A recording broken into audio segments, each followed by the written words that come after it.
সোমবারের ভিডিও কিন্তু প্রথমে যে ফার্স্টে দেখলে ভিডিও শুরুতে, তো সোমবার দিন আমাদের জলেশ্বর শিব মন্দির থেকে শিব তুলেছে। তো শিবকে হালি শহরে স্নান করাতে নিয়ে গেল। তো আজকে তো মঙ্গলবার, সোমবারে তো দেখলে আমি ওই যে লিসান দ্বারা যে আমাকে টাকাটা পাঠিয়েছিল, তো সেই ভিডিওটা আমার আর্জেন্ট করার দরকার ছিল বলে ওটাই আমি করেছি।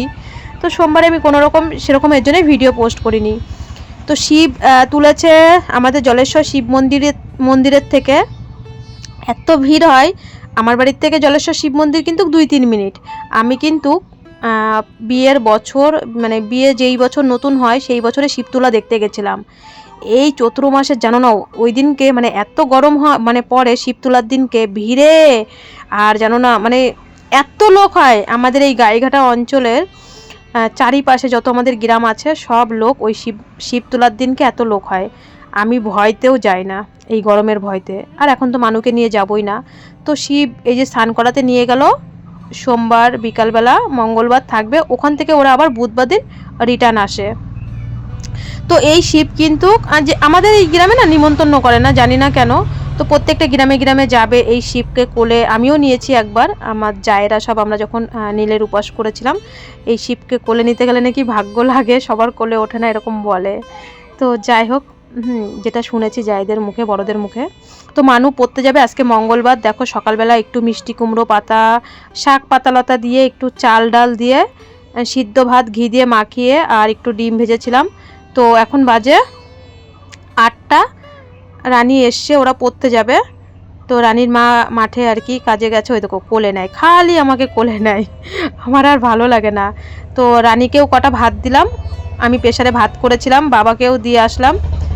আর যতই লবণ নিচ্ছি মনে হচ্ছে যেন লবণ কমই হচ্ছে। তো আমি রানীকে বললাম ভাত খেয়েছিস, বলছে না আমি ভাত খাইনি।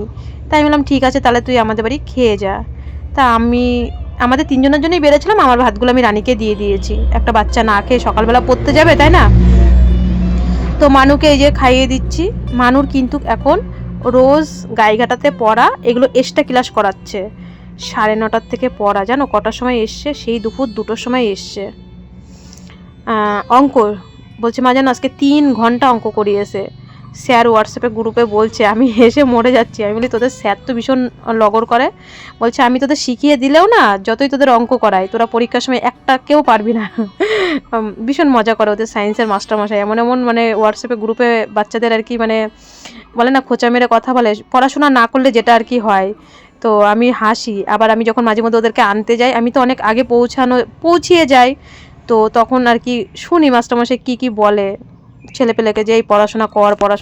শুভ সকাল সবাইকে। সবাই কেমন আছে? আশা করি সকলে ভালো আছে, আমিও মোটামুটি আছি। তো মানু তো দেখলে পড়তে চলে গেল। তারপরে আবার ওর বাপি সকালবেলা ফোন করেছে, মেয়ে কথা বলেছে। তারপরে আবার ওর বাপি ফোন করলো, বললো মেয়ে চলে গেছে। আমি বলছি হ্যাঁ চলে গেছে, 9:30 থেকে পড়া। তারপরে মানু যাওয়ার পরে বাবাকে ভাত দিয়ে এসছি। আর দেখলে তো রানী খেলো। তো আমি এখন আমি সকালবেলা খাইও না। আর তো ঠিক আছে, কালকে আমার ওই ভাসুরের বাড়িতে কীর্তন ছিল, তো ওইখানেই ছিলাম সন্ধ্যা থেকে। কালকে বাড়িতেও রান্না করেছি, সোয়াবিন রান্না করেছিলাম বাড়িতে। তা আমি লাস্টে ওর ইংলিশন দেওয়ার পরে আমি বলছি কি মানু আমি আর যাবো না, তুই গিয়ে প্রসাদ খেয়ে আয়। তো মানু ওখানে লুচি, তারপরে ঘুগনি, পায়েস হয়েছিল। আমারও আবার ভাসুরি মেয়ে ফোন করেছে, ও কাকিমা আবার কালকে তো সারা রাত বৃষ্টি হয়েছে, সারা রাত। তো বলছে কাকিমা আসো, বুনুকে নিয়ে যাও ছাতা দিয়ে, আর তুমি খেয়ে যাও। আমি বললাম না রে মা, ভাত খেয়েছি, বুনু খেলেই হবে। তা সন্ধ্যা থেকে কালকে ওদের বাড়িতেই ছিলাম।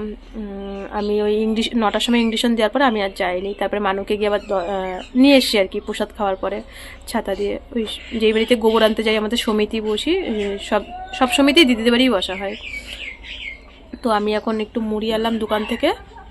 আর মানু তো কালকে ওদের বাড়ি যে বললাম না লুচি ওইসব খেলো, পায়েস টায়েস। তো মানু আর দুধ খায়নি। তা মানুর দুধটা রয়েছে। তো আমাদের বাড়ি বাসি জিনিস আমিই খাই, আমাদের বাড়ি বাসি জিনিস কেউ খায় না।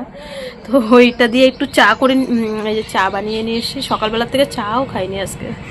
ওই প্রথমে 7টায় পড়া ছিল, তারপরে আবার মেসেজ করলো যে 9:30টায় পড়াবে। এই হচ্ছে কথা। তো ভিডিওটা কন্টিনিউ দেখতে থাকো, আশা করি ভালো লাগবে। তো ভাবছি যে দেখো আকাশটা মেঘ করছে। তো কালকে তো সারা রাত বৃষ্টি হয়েছে। আমি বলছি যে ঘর মত ঝাড়বো, আজকে রান্নাঘরটা সুন্দর করে পরিষ্কার পরিচ্ছন্ন করে ফেলবো আজকের মধ্যে। আর কালকের থেকে মানুষ পরীক্ষা ফুলদমে, তো মাও আসবে মা কবে যেন মামাকে দেখতে যাব, তোমরা বলেছো মামাকে দেখে আসো, তো মামাকে যাব দেখতে। পরীক্ষার মাঝখানে যেদিনকে ছুটি থাকবে সেদিনকে যাব, মা আসবে বলছিল। তারপরে বড় ঘরটা ঝাড়বো, মানে যাওয়ার আগে সব, মানে যাওয়ার 2-3 দিন আগে সব কমপ্লিট করে দিয়ে যাবো। 2-3 দিন আর কিছু সেরকম একটা করবো না, নাই গা হাত পা ব্যথা যন্ত্রণা হয়ে যাবে, উঠান ল্যাপা সংক্রান্তির মধ্যে। তো চলো সব শুরু করি, আবার দুপুরে রান্না আছে। তো মানু তো চলে গেল, বাবাকে তো ভাতও দেওয়া হয়ে গেল। তো দুপুরে কি রান্না করব সেটাই ভাবছি। তো যাই হোক, কাজ শুরু করি, রান্না করি বা না করি দেখা যাবে। তো এইদিকে দেখো বিছানাটা তুলে নেব, সেই 3-4 দিন হয়েছে চাদরটা পেতেছিলাম। আর কালকে কিন্তু সারা রাত বৃষ্টি হয়েছে, এখনও সকালবেলা আকাশটা অন্ধকার করে আছে। এমন কি জানো না, মানে একটু পরের থেকে যখন আমি বাসন টাসন মাজতে গেছি দেখছি কি যে মানে বৃষ্টি ঝিরঝির করে বৃষ্টি পড়েই যাচ্ছে বর্ষাকালের মতন। আর দেখো মানে ঘরে লাইট জ্বলছে তাও মনে হচ্ছে কি অন্ধকার, আকাশটা এত মানে অন্ধকার করে রেখেছে। মানুকে ছাতা দিয়ে দিয়েছি, আর মানুর কিন্তু রেনকোট আছে। তোমরা আগের একটা ভিডিওতে অনেকেই কমেন্ট করেছিলে মানুকে একটা রেনকোট কিনে দেবে, মানুর ছোটোবেলার রেনকোট আছে। তো রেনকোটটা আমি বাইরে বের করে রেখেছি, মানে ধুয়ে টুয়েই রেখে দিয়েছি বাইরে আর কি, দেখবা দড়ির মধ্যে আছে। তো যাই হোক, দুপুরবেলা যে কি রান্না করব ভালোও লাগছে না। ওই সজনে ডাঁটার উচ্ছে রয়েছে, মেয়ে তো ঘ্যান ঘ্যান প্যান প্যান করবে। তো দেখা যাক কি রান্না করি। আমি তো ভেবেছিলাম যে 9:30 থেকে পড়া, হয়তো 12টার মধ্যে চলে আসবে, কে জানে ওদের আবার 2টো বেজে যাবে। তো আমার দিদি আবার ফোন করেছিল, বলছিল আমি খিচুড়ি করেছি, আজকে বৃষ্টি হচ্ছে। সত্যি এই গরমের মধ্যে, তার মধ্যে আজকে একদম বর্ষাকালের মধ্যে বৃষ্টি হয়েই যাচ্ছে সারাদিন ধরে। আমাকে বলছে তুইও খিচুড়ি কর গুড়িয়ার জন্যে। তাই আমি বলছি খিচুড়ি করলে ও তো খিচুড়ি অতটা পছন্দ করে না, আবার না রেগে যায়। তো কি করব, যাই হোক কাজ তো করতে লাগি, রান্নাবান্না নাই করলে করব, না করলে না করবো। ওই দেখো জোরে বৃষ্টি নেমে গেছে। এগুলো হচ্ছে কালকের জামা কাপড় শুকনো রয়েছে, আবার বাসি জামা কাপড় ভিজিয়ে ধুয়ে এসেছি, কালকে কীর্তনে গেছিলাম ভাসুরের বাড়িতে। তো সেই শাড়ি টাড়ি সব গামলায় আর কি রেখে দিয়েছি, মানে ভিজিয়ে ধুয়েছি, এখন মেলে দেবো। উঠানটা একবার সকালবেলা কোনো রকম ঝাঁট দিয়েছি, বললাম না সারা রাত বৃষ্টি হয়েছে। আবার দুপুরবেলা উঠান ঝাঁট দিয়েছি, কিন্তু ভিডিও আর করতে পারিনি, ভিডিওতে চাপ দেওয়া হয়নি। তো জামা কাপড়গুলো মেলে উঠান ঝাঁট দিতে দিতে জোরে বৃষ্টি নেমে গেছে। প্রথমে একটু জোরে জোরে যখন বৃষ্টি নেমেছিল আমি ভিজেই কিন্তু বাসনগুলো মাজতে গেছিলাম। তো বন্ধুরা এই যে উঠান আবার ঝাঁট দিয়ে আসলাম, তো দেখছি কি যে ক্যামেরাতে চাপই দিইনি। হ্যাঁ এই দেখো বৃষ্টি নেমে গেছে, জামা কাপড় তুলে আবার উঠান ঝাঁট দিয়ে, মানে এটা হচ্ছে বাসি উঠান তো সকালবেলায় ঝাঁট দিই। বাসি নাইটি ছিল, বাসি নাইটি ধুয়ে কালকে ওদের বাড়িতে যেই শাড়িটা পরে গেছিলাম কীর্তনে, তো সেটা ধুয়ে দিয়ে আসলাম। আর মানুষ জামা প্যান্টগুলো রয়েছে, তো বৃষ্টি নেমে গেছে আর উঠানটা ঝাঁট দিয়ে আসলাম। দেখছি যে ক্যামেরাই করিনি, মাঝে মধ্যে এরকম হয়ে যায়। তো যাই হোক, বাসন রয়েছে মাজবো, রান্না হয়নি, ওই একটু শুক্তোর মতন কেটে নিলাম। কি রান্না করব সেটাই ভাবছি। শুক্তো মানুষ এসে ঘ্যান ঘ্যান করবে, যেই দেখবে যে সজনে ডাঁটা উচ্ছে দিয়ে, মাছ রাখা হয়নি। তো এই হচ্ছে কথা, কি করবো যে কি ভালো লাগছে না। আসলে তাহলে জিজ্ঞেস করতাম যে কি রান্না বান্না করব। তো ঝিরঝির করে বৃষ্টি হচ্ছে, ভাবছি অসময়ে ভিজবো না। তো বিনিতার মা আবার আসলো, ফোন করবে ওর বাবার কাছে। তার মধ্যে মানুর বাপি ফোন করেছিল যে মেয়ে পড়তে গেছে কি না। আমি বললাম হ্যাঁ আমি অটোতে তুলে দিয়েছি, আমি এই যে কাজকর্ম করছি, ঘরটর গুছিয়ে আসলাম। এই দেখো সজনে ডাঁটা উচ্ছে ছিল, তো কেটেছি। জানি এই ঠান্ডার দিনে শুক্তো রান্না করলে কিন্তু ভালো লাগে না, মানুষ এসে ঘ্যান করবে। কেটেছি, কিন্তু তার মধ্যে আমার বাড়িতে মহাভারতের যুদ্ধ বেঁধে গেছিলো, আমি আর রান্নাই করিনি ঢাক করে। সত্যি কথা বলছি, এত রাগ হয়ে গেছিলো যে আর ভালো লাগে না, আর শরীরে কুলায় না। তো দিদির সাথে একটু আর কি গল্প করছিলাম, দিদি চলে গেল ফোন করে। আর আমি এই যে বাসনগুলো মাজতে চলে আসলাম, দেখো কতগুলো বাসন রয়েছে। আর এদিকে বারবার রাস্তার দিকে তাকাচ্ছি, মেয়েটা এখন আমার কেন আসে না। আমি বলছি এই যেই এসছে, আমি বলছি কতক্ষণ তোদের আজকে পড়িয়েছে রে। ও বলছে তুমি তাহলে তো ফোন করতে পারতে, 12:30টার পরে তো সবাই ফোন করছিল স্যারের কাছে। আমি বলছি আমি খালি হোয়াটসঅ্যাপে দেখছি যে তো কোনো মেসেজ পাঠাচ্ছে না, 1টা 1:30টা বেজে গেছে, কতটা টেনশন হয়, 4.5 ঘন্টা হয়ে গেছে পড়তে গেছিস, মানে খাওয়ার কতটা ঘাটতি বলতো। তা ও আমার সাথে এসে আবার রাগারাগি করছে। মানে আমিও বলছি যে 4.5 ঘন্টা হয়ে গেছে পড়াচ্ছে, বলছে 3 ঘন্টা আজকে স্যার অঙ্ক পরীক্ষা নিয়েছে, তারপরে আবার 3 ঘন্টা অঙ্ক করিয়েছে, এইগুলো তো সব এক্সট্রা পড়াচ্ছে। যাই হোক আর কি করবো, তাই না, পড়াশোনা তো করাতে তো হবেই, লেট হলে ব্যাচে দিলে তো এরকমই হয়। যাই হোক আমি বাসন টাসন মেজে নিলাম, মেজে স্নান করে নিয়েছি, আর তারপরে সেরকম একটা দিনে ভিডিও করতে পারিনি। তো দেখো এই যে সন্ধেবেলা সেই যে দুপুরবেলা 2 গামলা বাসন মেজেছি, রাত্রিবেলা সব গুছিয়ে রাখি, কালকের থেকে তো মানুর পরীক্ষা শুরু হয়ে যাবে। অবশ্য কালকের থেকে যে এই যে পড়া বন্ধ হলো একবারে, মানে কালকে তো 1 তারিখ থেকে পরীক্ষা শুরু হবে, তো 9 তারিখে পরীক্ষা শেষ, আর আমরা 14 তারিখে যাচ্ছি ভেলুরে। তো 9 তারিখ অবধি কিন্তু কোনো মাস্টারমশাই আর পড়াবে না, মানে পরীক্ষার সময় সব সময় এটা মনে হয় হয়তো সবারই পরীক্ষার সময় পড়াতে আসে না, তার মাঝখানে যদি ছুটি থাকে রবিবার তো তখন হয়তো মাস্টাররা আসবে, ঠিক এখনও জানি না।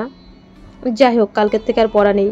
তো রাত্রিবেলা না সব কাজ সেরে রাখবো, কারণ তারপরে সন্ধ্যেবেলা রান্না করেছিলাম, তো 8টার মধ্যে আমরা খাওয়া দাওয়া করে নিয়েছি, দুপুরবেলা ভাত খাইনি। আর আমি এই সারাদিন পরে প্রায় 8টার দিকে ভাত খেলাম। রান্নাঘরটা গুছিয়ে রাখবো, সব কিছু সবজি টবজিগুলো কেটে রাখবো। মানু তো ঘুম থেকে উঠেই দারুম দুরুম করে স্কুলে যাওয়ার জন্যে, ছোটো থেকেই ওর অভ্যাস। তো রান্নাঘর গুছিয়ে আসলাম, সব কিছু গুছিয়ে, জামা কাপড়গুলো রয়েছে গুছিয়ে সব ভাঁজ করে রেখে দিই। তো সকাল থেকেই ভাবছি তোমাদের একটা কথা বলবো, মানে কালকে মানু দেখলে না গাইঘাটার থেকে যে পড়ে এসছে, মানে সোমবার দিনকে, যখন আজকে তো 3 দিন ধরে গাইঘাটায় পড়তে যাচ্ছে। মানু ওর ভাগ্নির জন্যে, মানে ভাগ্নি না সরি ভুল হয়ে গেল, বঞ্জির জন্যে কি মানে পয়লা বৈশাখ তো খুব সামনেই চলে এসছে, তো ও বলছে মা এটা বঞ্জির জন্য এনেছি, বঞ্জিকে দিয়ে আসা হয়নি। তো আমার ভাসুরের মেয়ে কালকে এসছে, রেডি কর তুই, আমার কাছে হাতে দে, আমার কাছে ওইটা হাতে দে, দে আমার কাছে দে না। তো বন্ধুরা এখন হচ্ছে কটা বাজে, 9টা বাজতে 2 মিনিট বাকি, এখনই অ্যালার্ম বাজবে, 3 মিনিট বাকি। তো হচ্ছে নিচে রাখবি না। তো তোমাদের সাথে সেই সকালবেলার থেকে একটা কথা বলবো। সকালবেলার থেকে মানে একটু যাই হোক নানান রকম চাপে ছিলাম। দুপুরবেলা দেখেছো বাসন মেজেছি, তারপর আর কোনো কাজ করিনি, একটু অন্যরকম চাপে ছিলাম, তো সেই কারণে মন মেজাজ ভালো ছিল না। তো এই সারাদিন পরেই এখন ভাত খেলাম মা মেয়ে। মানু ওইদিকে রেডি করছিস নাকি? রেডি করতে হবে নাকি আজকে ওইটা? তো মানুকে এখন ইঞ্জেকশনটা দেবো, ওই লোক অ্যালার্ম বেজে গেছে দেখেছো 57। তো আমি মোবাইলে অ্যালার্ম দেওয়া থাকে 57তে, রেডি করে 2 মিনিটের মধ্যে হয়ে যায়, 9টার সময় ইঞ্জেকশন দিই। তো সামনে তো পয়লা বৈশাখ চলে আসলো, আমরা তো ভেলুরে চলে যাব জানো। তো মানুর না একটা বিবেক আছে, আমার যে ওই যে কালকে আমার যে ভাসুরের মেয়ে, ওই যে মাম্মাম, মানে আমার নাতনি, তো ভাসুরের মেয়ের ঘরে মেয়ে। তো পয়লা বৈশাখ তো মানু কয়দিন ধরে বুঝতে পারছে, আজকে ফলও এনেছে পড়তে গিয়ে, 100 টাকার ফল এনেছে, একটা বেল, আমার হাতে দে, একটা বেল, একটা আপেল নাকি 40 টাকা নিয়েছে। আর কি এনেছিস? ও বেদানা, তো বেদানা আয়রন, যাই হোক ওর লেবু খেতে খেতে বলে লেবু আর ভালো লাগে না। শোনো আমার মা ফোন করেছে, আমার মাকে বলছে দিদা জানো একটা নাশপাতির দাম করেছি, বলছে 70 টাকা। তখন বলছে কি আমার নাশপাতি খাওয়ার দরকার নেই, তো একটা আপেল 40 টাকা। ও না বেল খেতে ভালোবাসে, বেলের শরবত। কালকের থেকে তো পরীক্ষা, আমি রাত্রিবেলা এখন গ্যাসটা সব মুছে রাখবো, রান্নাঘর লেপে রাখবো। তো আমি শরবত করতে পারি না, আমি হচ্ছে বেল ছুলে রাখবো, আমি শরবত তোরটা তুই করবি। তো যাই হোক মানুকে যে দেখো গাইঘাটা পড়তে যায়, তো এবার জুতো পরে হাট, মানু গাইঘাটা যে পড়তে যায়, ওকে তো একটু বেশি বেশি টাকা দেওয়া হয়, 50 টাকা 100 টাকা। আমি বলি কি কাছে রাখবি, কখন অটো পাবি না, ভেঙে ভেঙে আসবি, ওর কাছে সবসময় 50 টাকা 100 টাকা আমি বেশি দিয়ে রাখি সবসময়। তো মানু টাকা গুছিয়ে গুছিয়ে বলছে মা তুমি কবে কোথায় যাবা না যাবা, পয়লা বৈশাখে তো আমরা থাকবো না, চলে যাব। তো মানুর পছন্দই দেখো ওর মানে বঞ্জির জন্য আমি আগের দিন ভাগ্নি বলে ফেলেছিলাম, তো 2টো জামা এনেছে, দেখো কি সুন্দর, 1 বছর বয়স, এই দেখো বঞ্জি বলে। এই একটা জামা প্যান্ট, ওই যে প্যান্ট আছে, এই একটা জামা কেমন হয়েছে বলবে, মানু পছন্দ করে এনেছে, মাম্মাম। সবার মাম্মাম, আর এই একটা জামা। এই বলছে, আমি বলছি কি এখন ইংলিশনটা দিয়ে তুই দিদিকে দিয়ে আয়, কালকে তো এসছে, ওর মানসিক ছিল কীর্তন, তো কালকে এসছে যা, আমি বলছি কি দিদিরা রাত্রিবেলা এখনই দিয়ে আয়, দেখ ছোট হয় না বড় হয়, নাহলে কালকেও বলছে আবার আমার বাবার নাম লেখা। তোর বাবার নাম লেখা? রাজীব। হ্যাঁ, তা বলছে কি যে এখন গিয়ে ভাগ্নিকে দিয়ে আয়, যদি ছোট হয়, বললো মা ছোট হলে বলেছে পাল্টিয়ে দেবে, ও এটা পছন্দ করে এনেছে, তোমরা বলবে। দেখো দেওয়ার মন থাকে, কিন্তু সামর্থ্যেরও তো দরকার। ভেলুরে চলে যাব, টুকিকে বলেছে, টুকি বলছে বুনু তোর আনার কি দরকার, তুই আবার ট্রিটমেন্ট করতে ভেলুরে চলে যাবি। বলছে কি জানিস দিদি, আমাকেও বলছে বঞ্জি যখন হয়ে যায় তখন কত কিছু দিতে হয়। আমি তো মেলাঘাটে যাই না, তোমরা দেখো, ও যায় না, ওই পুতুল এনে দিতে হয়। ও বলে আমি গায়েঘাটে জানো মা ক্লিপও খুঁজেছি, কিন্তু ছোট ছোট ক্লিপ পাইনি। কাকড়া ক্লিপ দেখো কি কি দিতে হয় বঞ্জিদের? তাহলে পুতুল, খেলনাও দিতে পারিনি যখন হয়েছে, তখন তো আরো বন্দি ছিল। ও যখন আমরা যখন বিএমটি হয়ে বাড়ি আসি তার এক মাস পরে, তো আমরা পৌষ মাসে আসলাম, আমরা ডিসেম্বরে এসছি, মানে 20 তারিখে না 21 তারিখে আসলাম, আরো জানুয়ারির 5 তারিখে। হ্যাঁ, তো ডিসেম্বরে এসেও জানুয়ারি, আর আমরা তো বেরোইনি। তাই বলছে ভাগ্নি হওয়ার পরে রান্নাবাটি দিতে পারিনি, ওর কি আফসোস, একটা পুতুল দিতে পারিনি। বড় আছে, রান্নাবাটি পরে দেয়। রান্নাবাটি পরেও দেওয়া যাবে, মাত্র 1 বছর বয়স তো। আমি বলছি রান্নাবাটি তুই পরেও দিতে পারবি। পুতুল নিয়ে কি করে না? হ্যাঁ, একটা পুতুল আছে, এইটারে নিয়ে কি করে কালকে।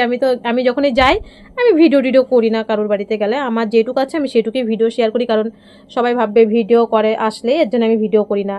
তো কেমন হয়েছে জামার কালার দুটো বলবে, মানুর পছন্দই এনেছে আমার। আর পয়লা বৈশাখের ও শুধু ওর ভাগ্নিরই, মানে বঞ্জির। তা ও বলছে আমরা মাম্মাম, তো ও বলছে আমার কিচ্ছু লাগবে না, আমরা তো চলেই যাবো। বলছে আমি তো হসপিটালেই চলে যাব। ওর নিজের বলতে ওর নিজের কোনো চাহিদা নেই, ও আমার কাছে চাহিদা করেও না।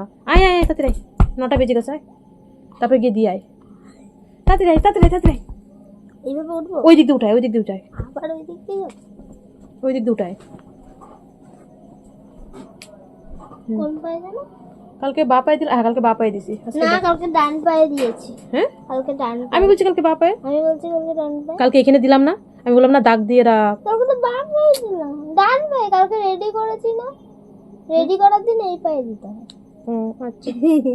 হ্যাঁ, কালকে বিনিতা দিছিল না, আমি বললাম না এই পায়ে দিতে গেলে লাগে। হ্যাঁ, মনেও নেই। নে আমি বল, এখানেই দিয়েছি।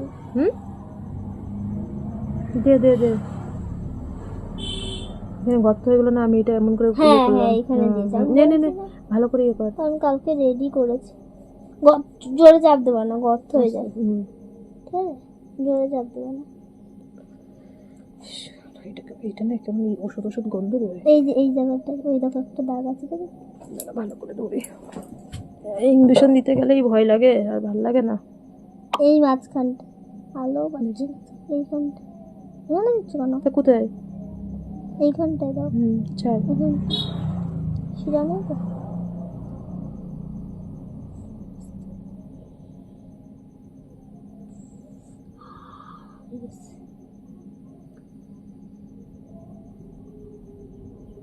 ইঞ্জেকশনটা দিয়ে দিদিরে দিয়ে আসবি, না কালকে পাল্টাতে হবে।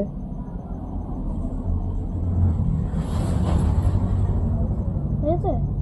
1 2 3 4 5 6 7 8 9 10। এটা বের করো, লালটা। ঠিক আছে, খোলেনি না আজকে ফোলেনি। যা আগে দিদি ওই একটু যে করে দাও। হ্যাঁ, হাট কিচ্ছু না, কিছু হয় না। নিশ্বাস। ভাগ্নিরে দিয়ে আয়। ভাগ্নি যদি রাত্রে চলে যায়, ও তাও ঠিক। হ্যাঁ যাইবো, ওখানে আছে। হ্যাঁ, ভাগ্নি না বঞ্জি বারবার ভাগ্নি চলে আসে। মাম্মাম ক্লাবে যাইবো। যে আমি গ্যাসটা মুছবো দাদুর ভাত দিয়ে এসে। কই হলো জামা? যা পা দিদি। প্যান্টটা কোথায়? এই ভিতরে আছে। আগে দেখবি, বলবি কি এটা লাগাও তো। কি বলবো আগে? বলবি যে দেখতে বলবো। প্লাস্টিকে তো নিলি না, আর তুই আগে দেখ ওর ছোট হয় না বড় হয়, আবার পাল্টাতে হবে। আর দিদি যদি রাত্রে আবার চলে যায়,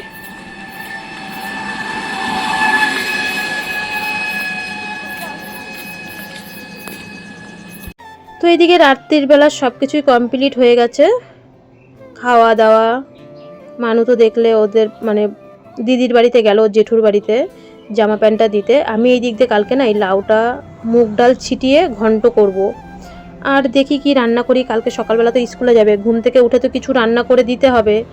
তো চলো বন্ধুরা, ভিডিওটা আজকে এখানেই শেষ করছি। সকলে ভালো থেকো, সুস্থ থেকো।